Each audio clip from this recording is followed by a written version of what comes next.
What did one elevator say to the other?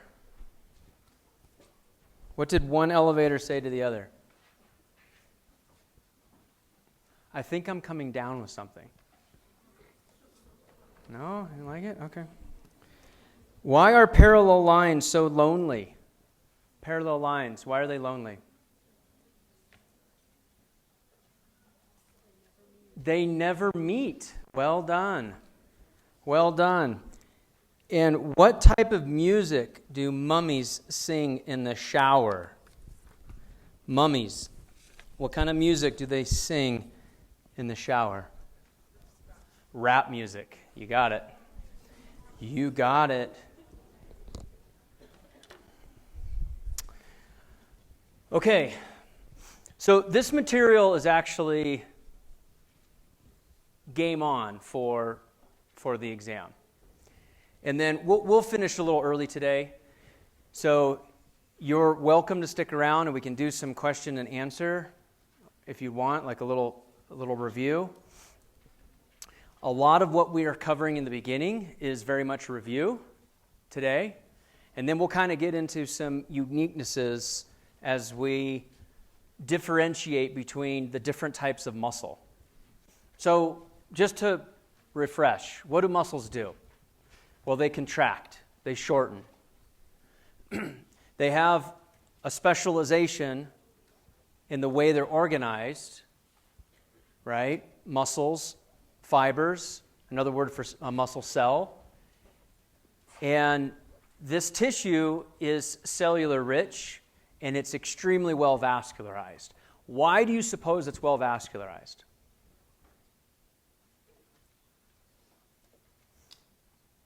Why would you need a lot of blood flow to a tissue? For oxygen delivery. Why does it need a lot of oxygen? Because it uses a lot of ATP. And oxidative phosphorylation generates more ATP than anaerobic. Does that make sense? So on the exam, I probably won't ask you a question of like how many ATP molecules. I'll probably want you to understand, do you know that glycolysis is fast? Generation of ATP, but it's very few. And do you know that aerobic, that requires oxygen, aerobic respiration generates far more ATP, but it's slower? Those are the concepts that you'll need to know on the exam for Wednesday. If you can quote 2 for glycolysis net and 36 for aerobic, great. But I want you to be able to understand relatively how they compare. So these cells are elongated. We talked about this. They're elongated cells. They have a fiber-like appearance, so that instead of referring to them as a muscle cell, we usually call them a muscle fiber. They have a rich assortment of cytoskeletal proteins that are for contraction, and we studied how they interact. We have 3 different types of muscle: skeletal, smooth, and cardiac. Skeletal muscle, where we've been. And if you go back to Unit 1, we talked about these tissues. We compared and contrast these tissues. You did it in lab, and you had to look at histology. We did it in lecture as well. So skeletal muscle, under voluntary control, attaches to bones by tendons. They're elongated, multinucleated. We saw that when we broke down the microanatomy of the muscle cell. And they have a striated appearance. And what gives rise to the striated appearance of a muscle cell? Skeletal muscle. Why does it have these stripes? What's that? The filaments. The organization of the thick and the thin filaments. That's exactly right. If we look at cardiac muscle, it has a similar architecture. Slightly different, but very, very similar to skeletal muscle. It's under involuntary control. That's a big difference. It's branched. Instead of, just straight tubes, they actually have some branches. It's uninucleated, only one nucleus versus multinucleated. And then they have these specialized cells called intercalated discs that help one cell adjacent to another, one cardiac muscle fiber adjacent to another, talk to each other, electrically speaking. So they're not doing their own thing. They're contracting in a specific pattern. Smooth muscle. walls of internal organs under involuntary control. It's much slower in the way it contracts. It has a sustained contractile property to it. Uninucleated, a term we refer to as fusiform. Fusiform is a word that actually means spindle-like. So it's kind of wide in the middle, it tapers at the top, and it tapers at the bottom. Kind of looks like a diamond that's smoothed out. You don't see visible striations in smooth muscle, and I'll show you why. The architecture is more of a net-like architecture, and we'll take a peek at that here in a second. So some specialization. We've known a lot about skeletal. Now we're going to take those applications in skeletal muscle and just compare and contrast smooth and cardiac. So cardiac muscle. No nerve stimulus is necessary for contraction. They actually are autorhythmic. Now, you can send a nerve signal to the heart and speed it up. You can send a nerve signal to the heart and slow it down. But its autorhythmic nature is at about 100 beats a minute. So when you're resting, getting ready to doze off in this lecture, right?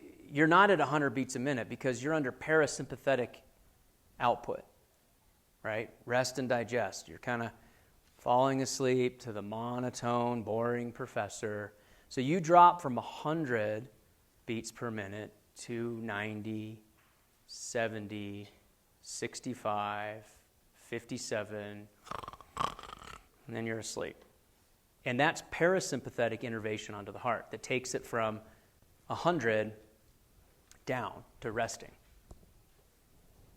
Now, the first thing that you do when that alarm goes off in the middle of the night is you remove parasympathetic control and your heart jumps quickly to 100 without any normal or any outside influences. And then you input sympathetic innervation, epinephrine, norepinephrine, and it jumps from 100 up. And a good rule of thumb of max heart rate is about 220 minus your age. So if you're 20 years old, your max heart rate, theoretically, the highest it can go is 200.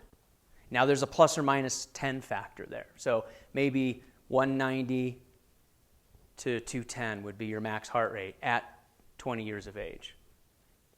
Okay, so and you can calculate that, based upon a 50-year-old, a 40-year-old, a 10-year-old. Training and fitness have a lot to play into that. So obviously you could get higher than that. You could have a max heart rate when you're exercising that's over 220 minus your age. But really the heart kind of maxes out in the 220s. Aerobic respiration is the primary, almost exclusive use of ATP in the heart. So what happens when blood flow stops going to the heart clinically? Is the heart able to contract if blood flow ceases to the heart? Not for very long. Why? There's no oxygen being delivered, and therefore there's no source for ATP. Make sense? So clinically, that's why a heart attack is a big problem. Blood flow to the heart, the working muscle, stops. The heart can go through glycolysis for a few minutes, but that's it. And that's why reviving a patient within minutes after a heart attack is really important. They're non-mitotic. That's the central dogma. So there's a couple of interesting terms there. Non-mitotic means what? They generally don't divide. So after a heart attack, you won't repair the cardiac muscle. After you tear skeletal muscle, can you repair the tear of skeletal muscle? Yeah. It actually heals quite quickly and quite well. It's highly vascularized and it's highly mitotic. It divides. But the cardiac muscle, for some reason in Homo sapiens, in us, it doesn't divide. Central dogma just means that's the prevalent thought. You'll hear this term as you move on in your studies. The central dogma is the primary thought in the field. That's what everybody truly believes. And if you have an opinion that's different, then you have an opinion that's not in line with the central dogma, and you have to be able to justify it. Okay, smooth muscle. Very different. No striations, okay? It does have Z discs, and it has T tubules.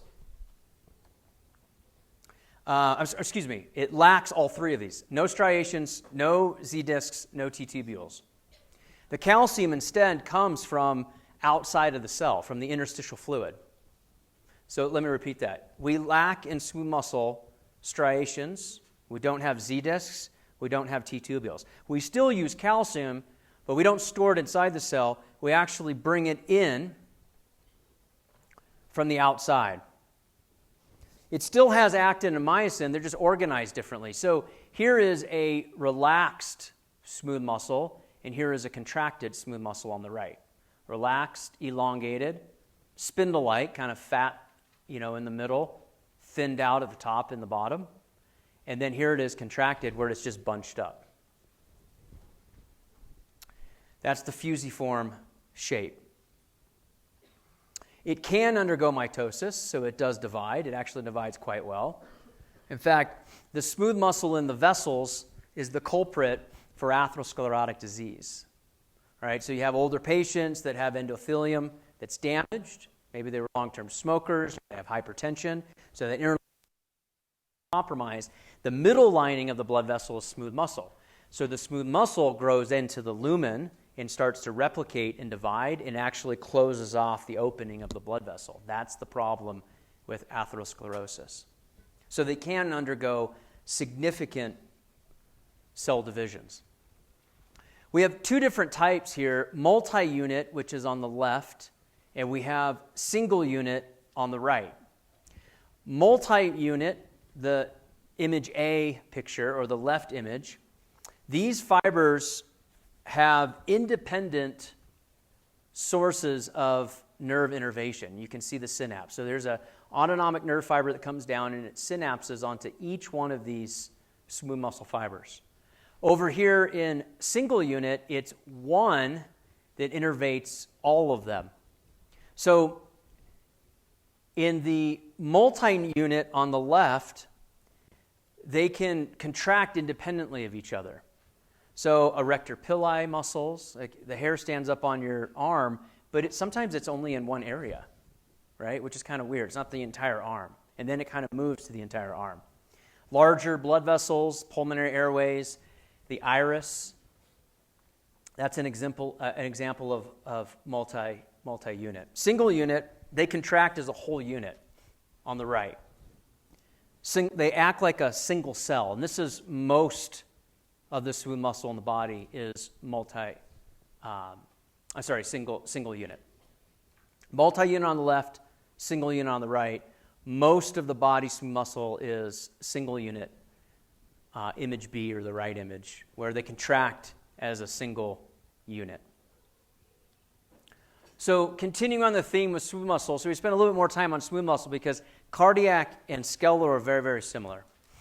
In fact, there's been a lot of research in the field trying to take biopsies from skeletal muscle, grow them in the lab from a patient who's had a heart attack, push them down a lineage to make them behave more like cardiac muscle, and then transplant them back into that same patient. Okay, pretty cool. Smooth muscle behaves very, very differently. You would never try to transplant it into the heart. It can contract like the heart, though, without a stimulus, because it has sort of its own innervation, the enteric nervous system that we talked about. The innervation from the autonomic nervous system overlays on top of that.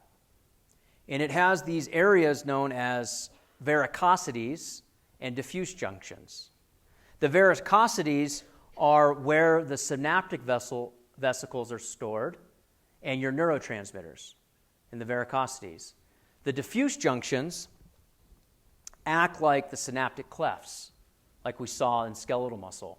So these would be the analog, or what would we consider to be similar to what we find in skeletal muscle, synaptic clefts. So how does smooth muscle contract? Cardiac and skeletal happen just like what we studied. with excitation-contraction coupling, cross-bridge formation, power stroke, cycling of calcium. Smooth muscle still uses actin and myosin. There's still a cycling that takes place, but it's a little bit unique. The calcium gates are found on the plasma membrane.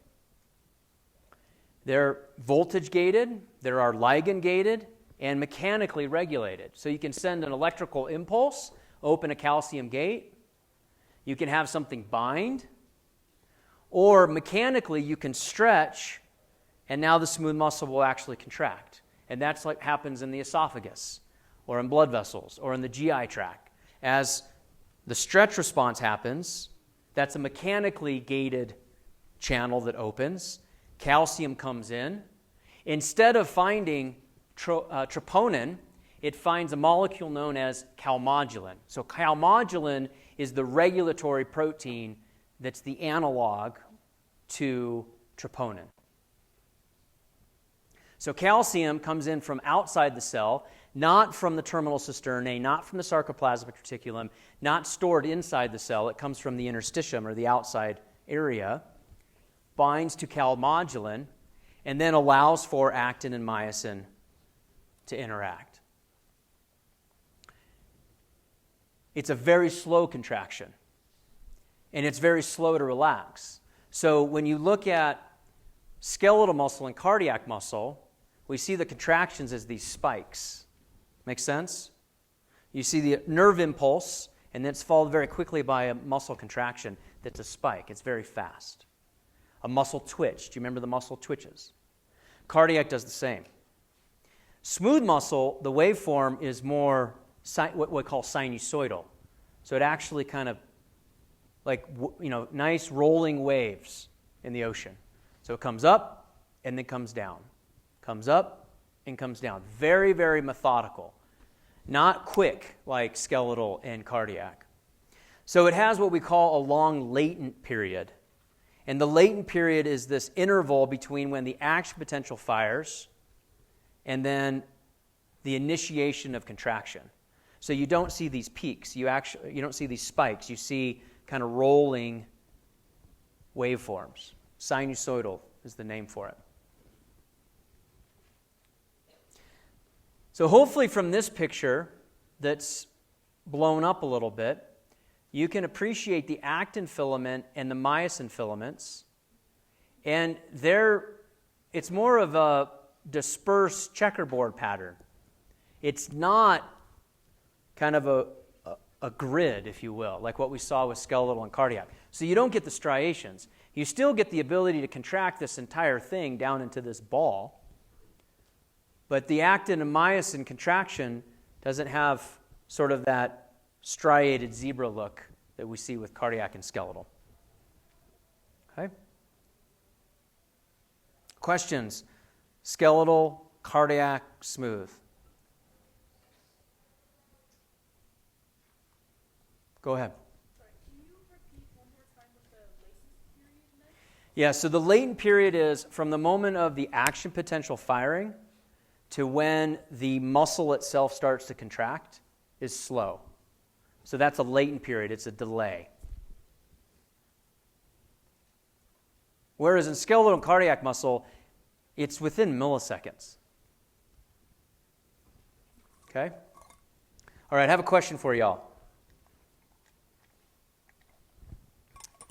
This is a real individual.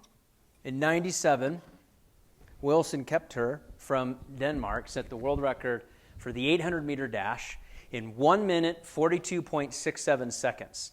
As he was finishing his race, what energy source predominated in fueling his leg muscles? What was the main source of energy at the end?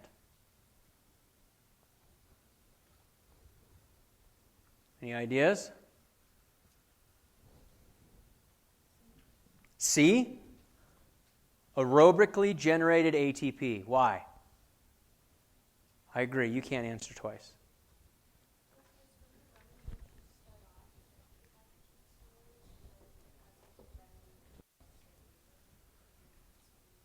So when you run, that's exactly right. You start out burning first phosphagen borrowing or phosphagen system, and then you move to glycolysis.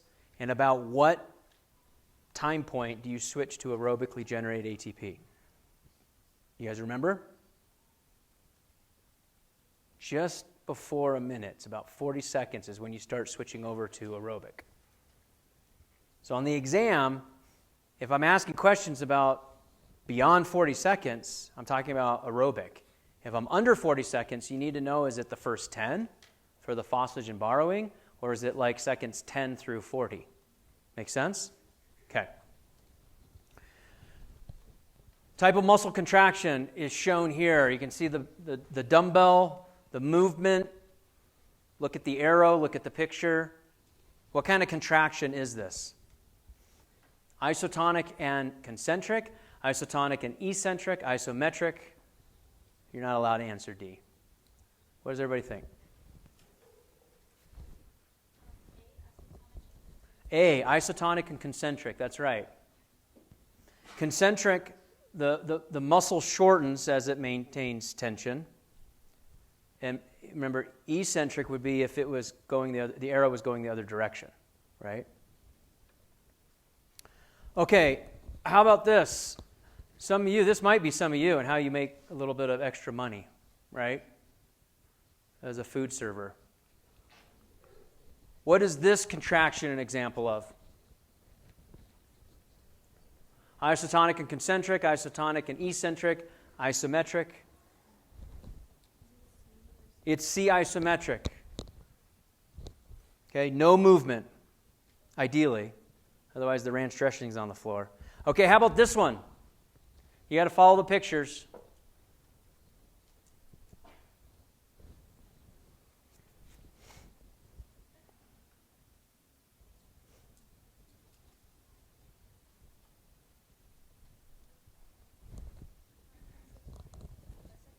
Isotonic and eccentric, that's right.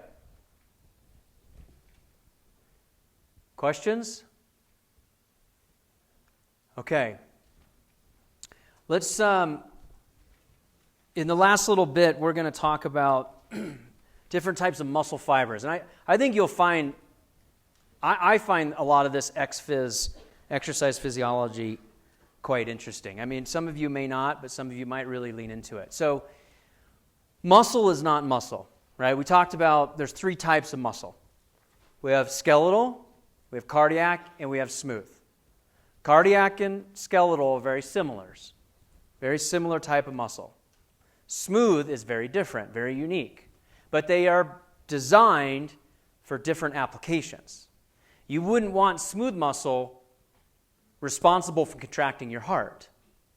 We would never be able to run, right? You'd never be able to get excited about anything because your contraction would be this sort of slow up, slow down, right? Slow contraction, slow relaxation.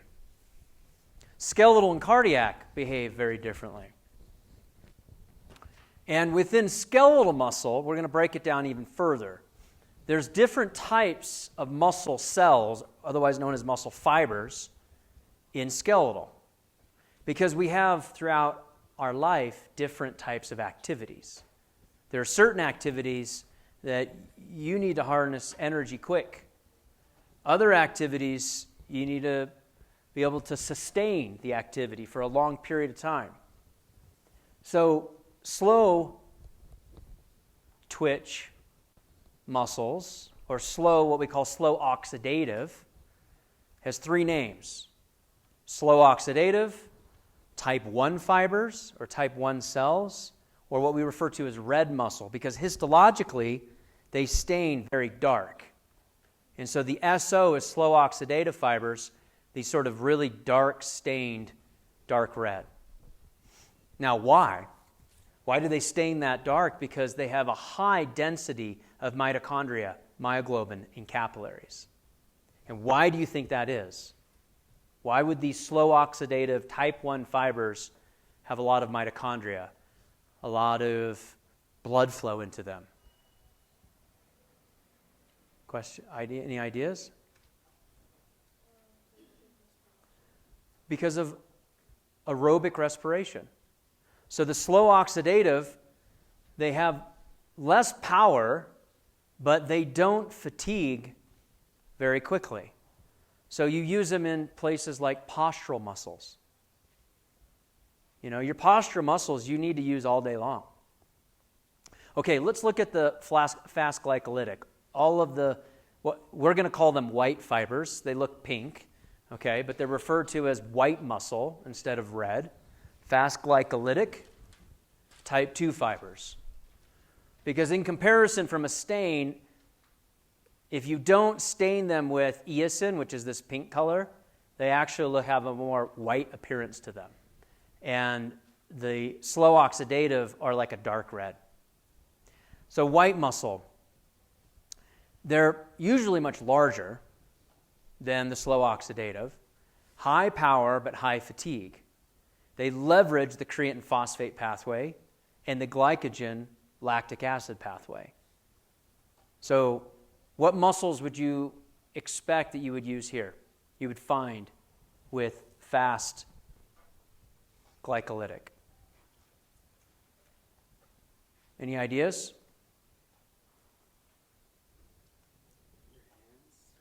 Your hands, maybe your legs, your arms. Stuff that you use maybe in athletics that goes very quickly. Maybe your hamstrings, your quadriceps, gastrocnemius, if you're a sprinter. Well, the reality, you can see at the bottom, all of our muscles actually have both, but they have a different distribution. So here's a chart that shows the distribution of slow oxidative versus fast glycolytic. And this is actually in the quadriceps femoris muscle of male athletes. So quads are the sort of the front upper thigh muscle, if you remember back from lab. And if you look at average men, it's almost a 50-50 split. So you have slow oxidative of 45 and fast glycolytic of 55. Well, then you start looking at specialization in training.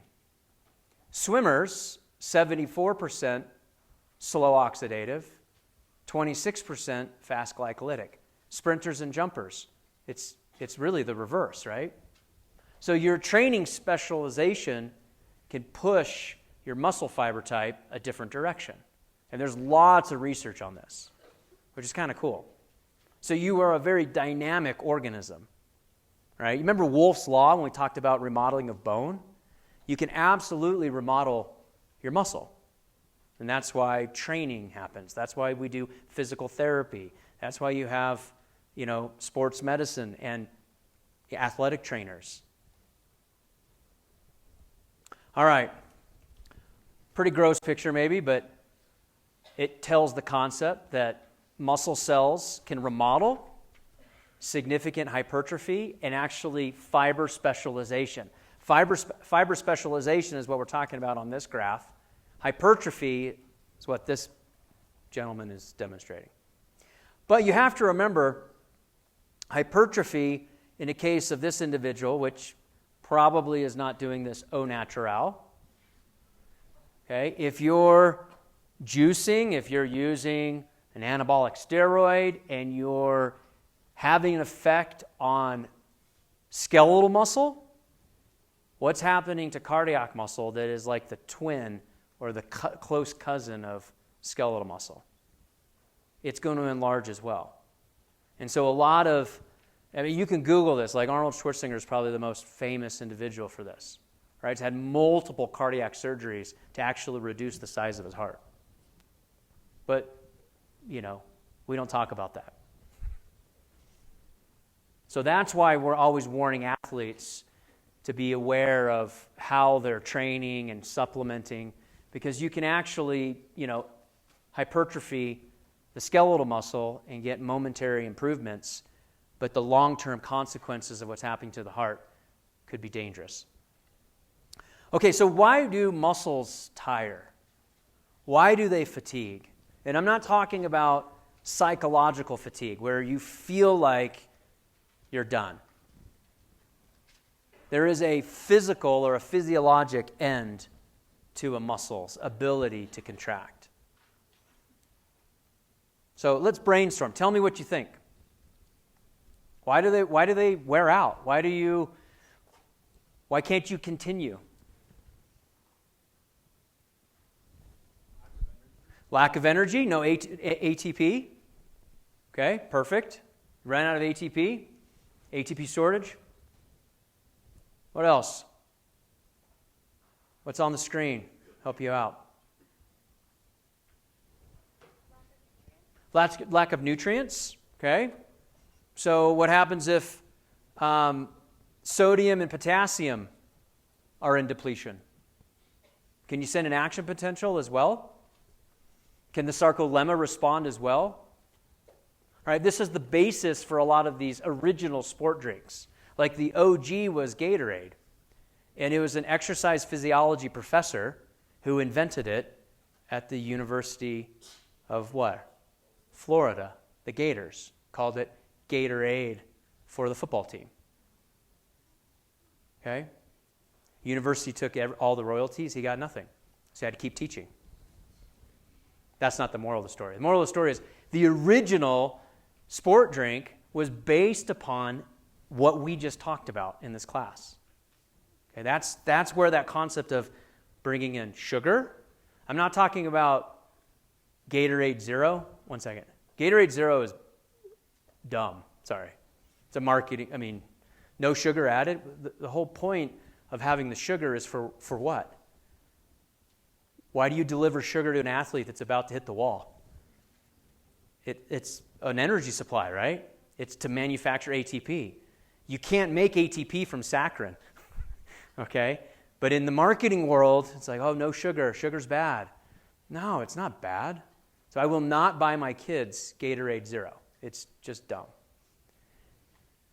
Sodium and potassium, right? Those are the three nutrients that originally were in the OG Gatorade. And probably the best thing to do with Gatorade is to dilute it 50-50, and that's what a lot of sport teams do.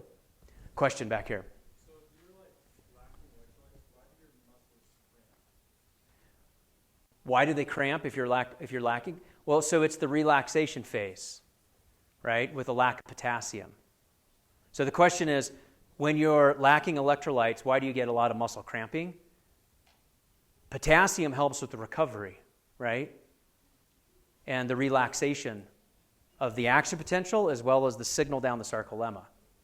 Then the other one is calcium cycling, right? And then energy supply. So if it cramps, now it's in spastic paralysis and it's not letting go because there's not ATP readily available. You see how all this all plays in? And the best sport drinks, so you'll learn as you move on. So carbonated beverages absorb faster. Warmer fluids absorb faster. So cold Gatorade is not as good as room temperature Gatorade. Because your body actually has to warm it up to body temp before it absorbs it. What about lactic acid recyclation, how that comes into play with recycling it back into? Can't you recycle lactic acid back into? You can. We'll get to it on the next slide, so hold that thought. But yeah, that's a great question about lactic acid. So we'll talk about lactic acid, which is in this category of change in pH. But the reason I say probably not is your body does a really good job of buffering. And we'll talk about this on the next slide. So when you do an activity and you're depleted, oftentimes you'll be hyperventilating to blow off the excess hydrogen ion, which is what's found in the body that actually lowers pH, and it comes from the lactic acid.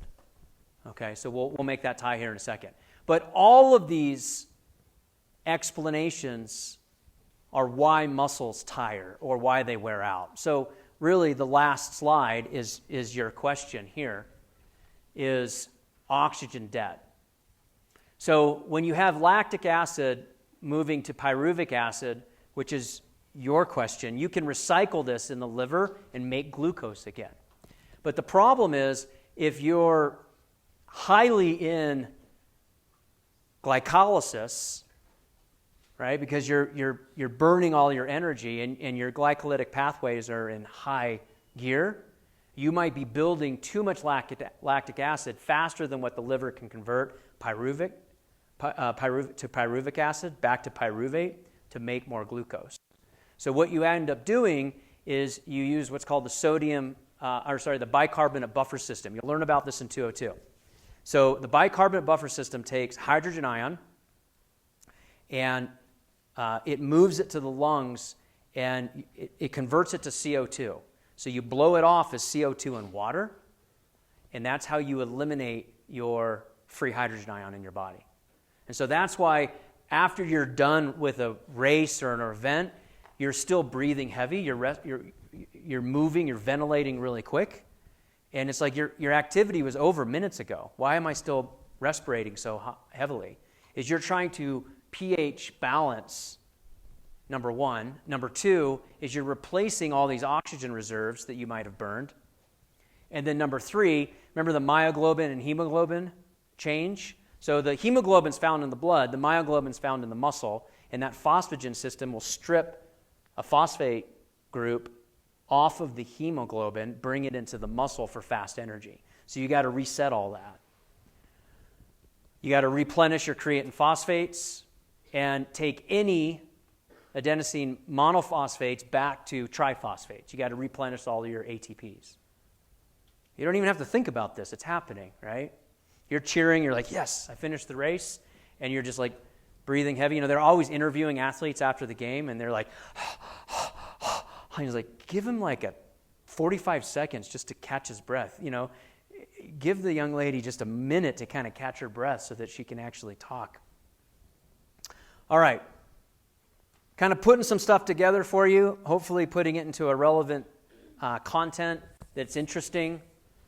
Last question for you. When a muscle's at rest, which of the following is not chemically associated with the others? You all hate the way I ask my questions. So let's dissect this question. What is the question asking? Don't say the answer yet. What are the key words? Rest. Okay? Chemically, not associated chemically. What does that mean? There's no interaction. They're not touching. They're not bound together. Right? There's no cross bridge.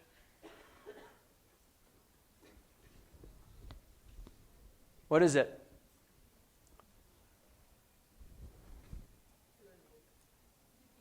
Is it B? It is B, myosin. Why is actin and troponin and tropomyosin associated with each other at rest? Because they're all part of the thin filament. Myosin is the only one that doesn't interact with which protein at rest? Which one does myosin not interact with that it normally would interact with during a contraction event? Actin. Very good. Okay. And that's it, folks. So, we'll break. If you want to stay, I've got some other insight I'm happy to share with you. You can ask questions. We got about half an hour remaining, but I'm not going to force you to stay.